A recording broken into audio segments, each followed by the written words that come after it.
నేను ఏదో పెద్ద పాపమే చేసి ఉండవచ్చు, ఆ పెద్ద పాపానికి తగినంత ఫలితాన్ని మాత్రం నాకు ఇవ్వకండి. అంత పెద్ద అశుభవార్త నేను వినేటట్టుగా చేయకండి. దానివల్ల నేను తల్లడిల్లిపోయేటట్టుగా నన్ను మార్చకండి. జీవితాంతం ఏడవలసినంత పెద్ద పెద్ద శిక్షలు నాకు వెయ్యకండి. మరి నీ పాపం ఎలా పోతుంది?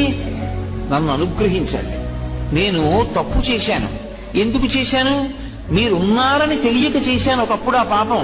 ఇప్పుడు తెలుసుకున్నాను మీరున్నారని, కాబట్టి నేను చెయ్యను. ఇప్పుడు నేను ప్రయత్నపూర్వకంగా ఏ తప్పు చెయ్యట్లేదు, కానీ అప్పుడు చేశాను. ఈశ్వర, మీరు నన్ను మన్నించి ఆ పాపము యొక్క ఫలితాన్ని ఇచ్చేటప్పుడు బహు తక్కువ చేసి ఇవ్వండి. నేను భరించగలిగేలా ఇవ్వండి తప్ప నేను భరించలేనంత దుఃఖాన్ని నాకు ఇవ్వకండి. ఇది నోటితో అడగక్కర్లేదు.